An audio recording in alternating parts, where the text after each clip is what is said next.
Blindly. हमारी जिंदगी का मकसद क्या है आप सोच सकते हैं। और जो लोग मैनेजमेंट की कुछ कोशिश की है वो जानते होंगे गोल सेटिंग का एक्रोनियम है स्मार्ट, SMART। लेकिन मैं खुद एक नया एक्रोनियम मैं मेरे मुसलमान भाई और बहनों से कहना चाहता हूं, आप इस्तेमाल कीजिए acromion Islamic, ISLAMIC।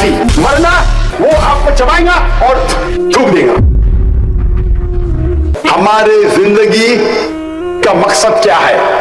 What is the purpose of our lives? क्या हमने कभी सोचा कि हम दुनिया में क्या कर रहे हैं? हमने कभी सोचा हमारे जिंदगी का मकसद क्या है? हमारे हयात का मकसद क्या है? मैं जानना चाहता हूं कि आज की ऑडियंस माशाअल्लाह हजारों की तादाद में है, 30, 40, 50 हजार या ज्यादा।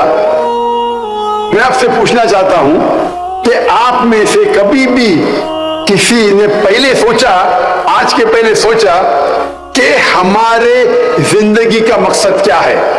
क्या हमें जरूरी है जानना हमारे जिंदगी का मकसद क्या है? मैं आपको चंद मिसाल पेश करूंगा, फिर आप ये जान सकते हैं या समझ सकते हैं कि जिंदगी का मकसद जानना जरूरी है क्या नहीं। अगर एक शख्स एक चौराहे पे आता है और एक सड़क पे गुजरने वाले आदमी से पूछता है क्या ये सड़क किधर जा रही है, वो आदमी उससे पूछता है आपको कहां जाना है? तो वो कहता है किधर भी चलेगा। तो आदमी जवाब देते जब किधर भी चलेगा तो आप क्यों पूछ रहे क्या सड़क जाती है? आप जाइए, आप पहुंच जाएंगे किधर भी। मैं और एक मिसाल देता हूं आपको। एक शख्स बिल्डर होता है, बोलता है मैं बिल्डिंग बांधूंगा। तो एक शख्स पूछता है कितने माले की बिल्डिंग बांधना चाहते हैं आप? तो बोलता मुझे पता नहीं। उस बिल्डिंग की एरिया क्या है? बोलता मुझे पता नहीं। तो इससे जाहिर होता है ये दोनों शख्स के पास देयर इज नो गोल, उनके पास टारगेट ही नहीं है। पहला शख्स जो चौराहे पे जाके पूछता है सड़क कहां जा रही है, उसे पता नहीं कहां जाने का है, उसके पास गोल ही नहीं है। जो शख्स बिल्डिंग बनाना चाहता है उसको पता नहीं कितने माले की बिल्डिंग है, वो बिल्डिंग एरिया क्या है, ही हैज नो गोल, गोल ही नहीं है। एक वक्त एक पड़ोसी अपने पड़ोसी से पूछता है क्या आपका कुत्ता हमेशा कोई भी गाड़ी या मोटरसाइकिल जाती है तो उसके पीछे दौड़ता है? मैं सोचता हूं कि आपका कुत्ता कभी कोई गाड़ी को पकड़ेगा या मोटरसाइकिल को पकड़ेगा? तो पड़ोसी कहता है आप सोच रहे हो पकड़ेगा क्या? नहीं, मैं सोचता हूं पकड़ेगा तो करेगा क्या? अगर वो गाड़ी के आगे आएगा तो करेगा क्या? तो इसे कहते हैं गोल विदाउट पर्पस। गाड़ी को पकड़ने का है पर पकड़ने के बाद करेगा क्या? गोल विदाउट पर्पस। मिसाल के तौर पे एक शख्स से पूछते हैं क्या आप ग्रेजुएशन क्यों कर रहे हैं? तो बोलता है पता नहीं। आप ग्रेजुएशन करने के बाद क्या करेंगे? बोलता है पता नहीं, पर ग्रेजुएशन करने का है। यानी ग्रेजुएशन का गोल है, ग्रेजुएशन करने का टारगेट है, लेकिन क्यों करने का उसे पता नहीं। इसे कहते हैं पर्पस विदाउट गोल, गोल विदाउट पर्पस। एक तीसरी मिसाल है कि लोग अक्सर फॉलो करते हैं ब्लाइंडली, आंख बंद करके फॉलो करते हैं। एक शख्स से पूछते हैं कि आप कॉमर्स में ग्रेजुएशन करें, क्यों कर रहे? क्योंकि मेरा दोस्त कर रहा है। करने के बाद क्या करेंगे? मुझे नहीं पता। एक शख्स बॉलीवुड की हिंदी पिक्चर देखता है और देखता है कि वो हीरो अमिताभ बच्चन बॉम्बे में आता है, चंद दिनों में करोड़पति बन जाता है। तो समझते हैं मैं भी बॉम्बे आऊंगा या मैं कराची आऊंगा, 4-5 दिन में करोड़पति बन जाऊंगा। वो पिक्चर देख के हीरो से मुतासिर होता है। एक शख्स बोलता है कि मुझे हायोंडाई i10 खरीदने का है। क्यों? क्योंकि शाहरुख खान वो गाड़ी चलाते हैं। शाहरुख खान हायुंडा i10 चलाते, इसीलिए उसे हायुंडा खरीदने गया। मैं उससे कहता हूं शाहरुख खान कभी जिंदगी में वो एडवर्टीजमेंट में पहले कभी हायुंडा में बैठा नहीं होगा ना, कब बाद में बैठेगा। वो इश्तिहार के लिए, एडवर्टीजमेंट के लिए शायद बैठाऊंगा, उसके पास शायद BMW होंगी या मर्सिडीज होंगी। आप शाहरुख खान को देखिए हायुंडा में बैठते, आपको हायुंडा खरीदने का। दूसरा शख्स कहता है कि मुझे टैगोर की घड़ी खरीदने का है। मतलब क्यों? क्योंकि शाहरुख खान टैगोर की घड़ी पहनते हैं। तो इसे कहते हैं कि ब्लाइंडली फॉलोइंग। आप ब्लाइंडली फॉलो कर रहे, शायद आपके दोस्त को फॉलो कर रहे या हीरो को फॉलो कर रहे। आपका जो गोल है वो हीरो को फॉलो करना। आप समझते हैं कि आप टैगोर की घड़ी पहनेंगे तो शाहरुख खान बन जाएंगे, आप हायुंडा खरीदेंगे तो शाहरुख खान बन जाएंगे। आपका गोल क्या है? और कुछ लोग का गोल होता है लेकिन नो प्लानिंग। एक शख्स कहता है, एक शख्स टेक्सटाइल की कंपनी को खरीदता है, बोलता है इसमें बहुत मुनाफा है, गोल उसके पास है, उसको धंधे में, तिजारत में मुनाफा करने का।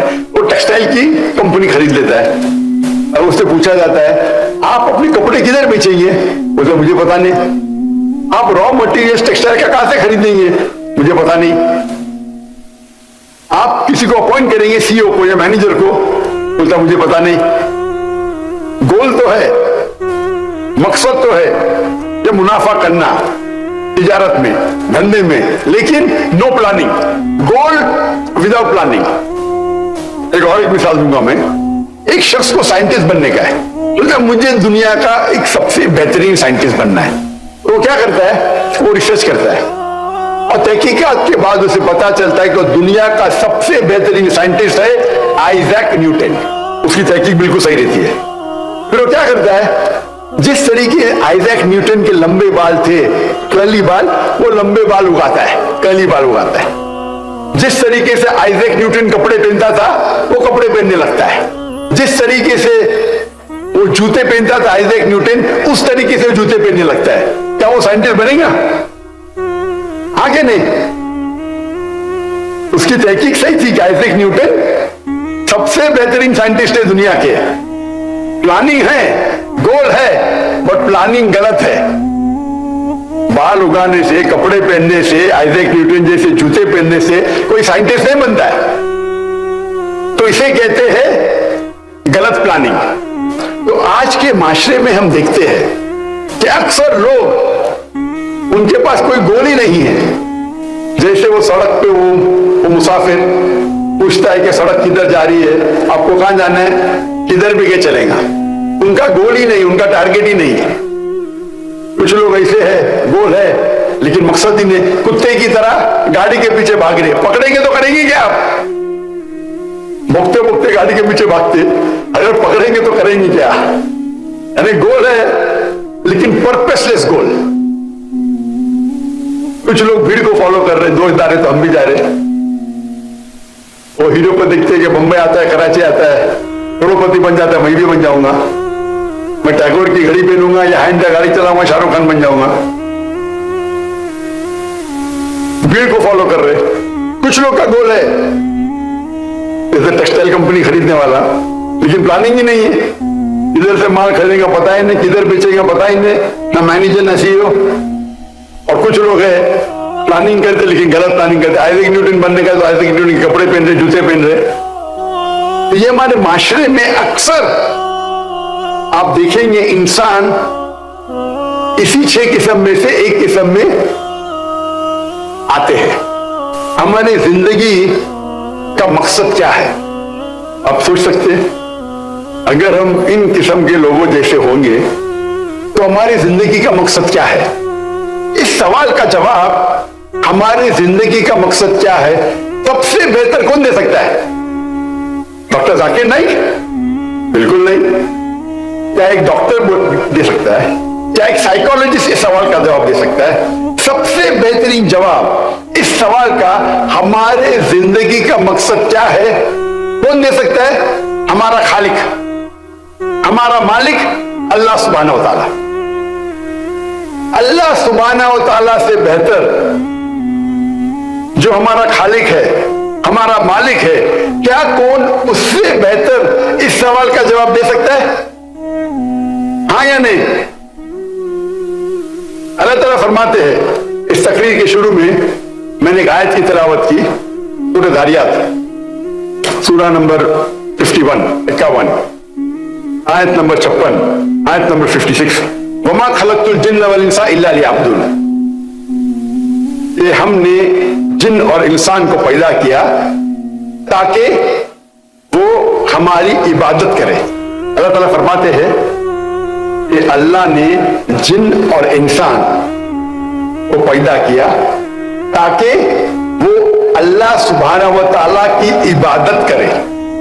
ये अरबी लफ्ज इबादत आता है अब्द से, मतलब स्लेव, जो नौकर से ज्यादा है। और इबादत का क्या मतलब है? अल्लाह की इबादत का मतलब क्या है? अल्लाह की इबादत करना मतलब, अगर आप अल्लाह सुब्हाना व तआला के अहकामात पे अमल करते हैं, उसे कहते हैं अल्लाह की इबादत करना। जो अल्लाह ताला कुरान मजीद में फरमाते हैं उसके ऊपर आप चलते हैं तो उसे कहते हैं इबादत करना अल्लाह की। अगर आप इस्लाम के 5 बुनियादी पिलर्स, 5 पिलर्स पे अमल करते हैं, चाहे तौहीद हो, चाहे सलाह हो, नमाज, चाहे ज़कात हो, चाहे रोजा हो या हज हो, आप अगर उस पे अमल करते हैं उसे कहते हैं इबादत करना। आप कोई भी हुक्म अल्लाह का, जो अल्लाह कुरान मजीद में फरमाते हैं या अल्लाह के रसूल के जरिए फरमाते हैं हदीस में, अगर उस पर आप अमल करते हैं उसे कहते हैं इबादत करना। अल्लाह फरमाते कुरान मजीद में सूरह माइदा सूरा नंबर 5 आयत नंबर 3 में कि आप खंजीर, सूअर का गोश्त मत खाओ। अगर आप खंजीर नहीं खाते, सूअर का गोश्त नहीं खाते, आप इबादत कर रहे। अल्लाह ताला फरमाते सूरह माइदा में सूरा नंबर 5 आयत नंबर 90 में शराब मत पियो। अगर आप शराब नहीं पीते, आप इबादत कर रहे। अल्लाह ताला फरमाते कुरान मजीद में सच बोलो, झूठ मत बोलो। अल्लाह फरमाते रिश्वत मत दो, चीटिंग मत करो। अगर आप सच बोलते हैं, झूठ नहीं बोलते हैं, रिश्वत नहीं देते, चीटिंग नहीं करते, आप अल्लाह की इबादत कर रहे। आप अल्लाह के कोई भी अहकाम पे अमल करते हैं उसे कहते हैं अल्लाह की इबादत करना। अल्लाह सुब्हाना व तआला कुरान मजीद में फरमाते हैं वमा खलक़तुल जिन्न वल इंसा इल्ला लियअब्दुन, सूरह धारियात सूरा नंबर 51, 51 वर्स 56, कि हमने जिन और इंसान को पैदा किया सिर्फ अल्लाह की इबादत करने के लिए। आप कोई अगर इक्विपमेंट या मशीन को खरीदते हैं तो मशीन के साथ आता है इंस्ट्रक्शन मैन्युअल, उस मशीन को किस तरीके से इस्तेमाल करना। और जितनी पेचीदा मशीन है, जितनी कॉम्प्लिकेटेड मशीन है, उतनी जरूरत है आपको इंस्ट्रक्शन मैन्युअल की। अगर आप मुझे इजाजत देते कि इंसान को मैं एक मशीन कहूं, तो आज दुनिया में सबसे पेचीदा मशीन, सबसे कॉम्प्लिकेटेड मशीन है इंसान। क्या इंसान को इंस्ट्रक्शन मैन्युअल की जरूरत नहीं है? क्या इस इंसान को इंस्ट्रक्शन मैन्युअल की जरूरत नहीं है? इस कॉम्प्लिकेटेड मशीन इंसान, इंस्ट्रक्शन मैन्युअल कौन सी है? इंस्ट्रक्शन मैन्युअल है कुरान मजीद। ये कुरान मजीद इंसान की आखिरी इंस्ट्रक्शन मैन्युअल है, किस तरीके से इंसान अपनी जिंदगी जीना चाहिए, इंसान के लिए क्या अच्छा है, क्या बुरा है, क्या इजाजत है, क्या ममनू है, वो इस किताब कुरान मजीद में लिखा है। ये अल्लाह का आखिरी कलाम, आखिरी वही, आखिरी